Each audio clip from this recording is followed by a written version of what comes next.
Suami meminum air susu istrinya dan suami mengecup farji istrinya atau vagina istrinya. Jawabannya akan dijawab dengan detail. Assalamualaikum warahmatullahi ta'ala wabarakatuh. Bismillahirrahmanirrahim. Alhamdulillahi rabbil alamin. Allahumma salli ala Sayyidina Muhammad. Pada kesempatan kali ini kita akan mengkaji kajian yang lumayan detail, insyaallah dalam durasi 8 menit. Kita akan mengkaji bagaimana hukumnya suami yang meminum air susu istrinya, apakah kemudian menjadi mahram. Kemudian yang kedua, bagaimana hukumnya suami mengecup, mencium farji istrinya atau vaginanya. Yang kita kaji adalah fatwanya Syekh Musa Hasan Mian.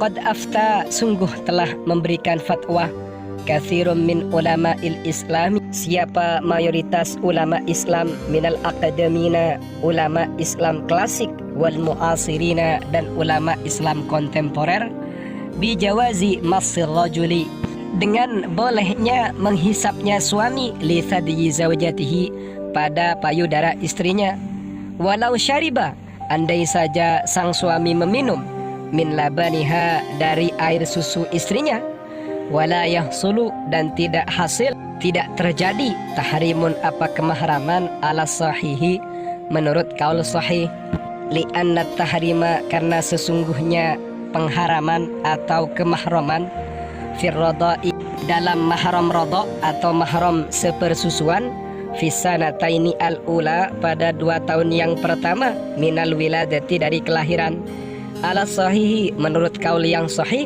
min aqwalil ulama'i, dari beberapa pendapatnya ulama.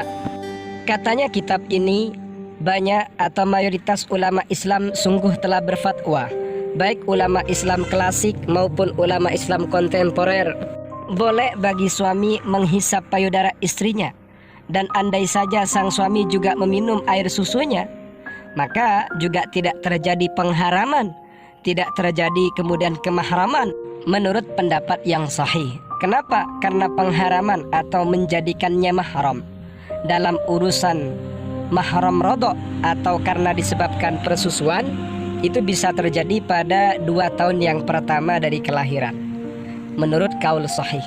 Artinya syarat untuk menjadikan orang itu menjadi mahram rodok, paling tidak belum melewati usia 2 tahun.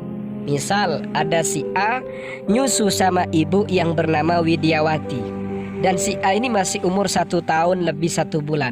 Karena usia si A yang belum melewati 2 tahun, sehingga si A ini secara tidak langsung bermahram dengan ibu Widiawati dan anak-anaknya. Itu adalah pendapat yang sahih atau pendapat yang benar dari sekian pendapatnya ulama. Famin babi aula, termasuk bab yang lebih utama, jawazu taqbilil farji min kila zawjaini li ba'dihima.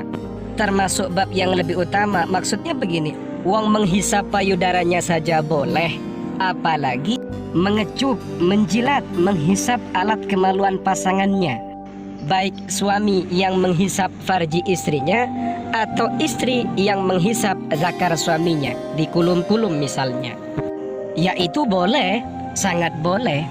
Amma man yamna'u dzalika min ba'dil mu'asirina, sedangkan ulama modern yang mencegah hal itu, waffaqahumullah, semoga Allah Ta'ala memberikan taufik kepada mereka, biqaulihi, dengan pernyataannya, annahu mahallu khurujin najasati, bahwasannya farji, zakar atau vagina itu tempat keluarnya najis, wa huwa al-baulu, yaitu kencing, fala yuqbalu, maka perkataannya tidak diterima. Wa nahwi dzalika, dan juga perkataan-perkataan yang mirip seperti itu juga tidak diterima. Kenapa? Fajawabuhu annahu, maka jawabannya adalah, sanggahannya adalah, waktu takbilihi, waktu pengecupannya, waktu mengecup alat kemaluan pasangannya, huwa fi halati taharatihi, yaitu pada kondisi sucinya alat kemaluan, walaisa waqta khurujin najasati, bukan kemudian dikecup ketika keluar najisnya.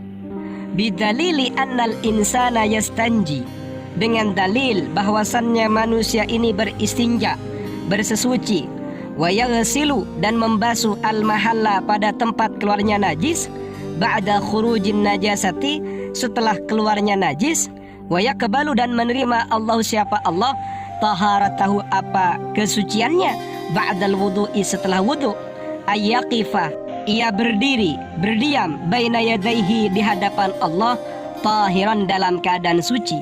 Idzan, kalau begitu, hadat ta'lilu, adapun pentaklilan ini, alilun, adalah pemberian alasan atau pentaklilan yang cedera. Tidak benar itu. Kemudian Syekh Musa ini juga mengomentari terkait dengan pernyataan sebagian ulama modern yang mengatakan bahwasannya mengecup farji, mengecup vagina, mengecup penis itu tidak boleh, tercegah, dengan argumen bahwasannya farji atau penis itu tempat keluarnya najis. Maka perlu dijawab. Apa jawabannya? Jawabannya adalah terkait dengan waktu pengecupannya. Kalau mengecup farji, vagina atau penis itu dalam kondisi suci, bukan di waktu keluarnya najis, di situ ada dalil bahwasannya manusia itu beristinja, bersesuci, membasuh tempat najisnya setelah keluar najis, dan Allah Ta'ala juga menerima taharahnya, kesuciannya. Setelah ia berwudu, kemudian ia menghadap kepada Allah dalam kondisi suci, buktinya Allah Ta'ala juga menerimanya. Artinya apa?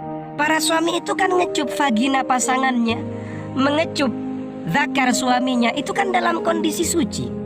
Sementara orang yang bersesuci, dia membasuh tempat najisnya, kemudian ia wudu, lalu menghadap Allah beribadah, ternyata Allah Ta'ala menerima. Berarti pernyataannya ulama modern yang mencegah orang menghisap atau mengecup kemaluan pasangannya, itu adalah pendapat yang cedera. Alasannya cedera, tidak bisa diterima dan tidak layak dijadikan pijakan. Fattaqbilu inda taharatihi jaizun, mengecup alat kemaluan ketika suci hukumnya boleh. Walam yaqul ahadun bijawazi taqbilihi waqta khurujin najasati, dan tidak ada satupun dari ulama yang memperbolehkan mengecup alat kemaluan ketika keluar najis. Wahada tanaffurun min attiba'is salimati, ini adalah jauh dari watak yang selamat. Wataknya orang sehat tidak maulah seperti itu. Wala taf'aluhu, dan juga wataknya orang yang sehat juga tidak akan melakukan hal ini. Paham ya? Artinya menjilat farji, menjilat zakar itu bukan di waktu keluarnya najis, karena tidak ada satu alim pun dari sekian ulama yang memperbolehkannya. Dan itu juga jauh dari watak yang sehat, yang selamat. Dan orang yang punya watak sehat, watak selamat, tidak melakukannya. Paham ya? Semoga bermanfaat. Amin ya rabbal alamin. Keterangan ini dinukil dari pendapatnya Musa Hasan Mian. Beliau adalah salah satu anggota pusat dakwah dan irsyad di Madinah Al-Munawwarah. Beliau adalah sosok khatib dan imam Jami Al-Bukhari. Semoga bermanfaat. Amin.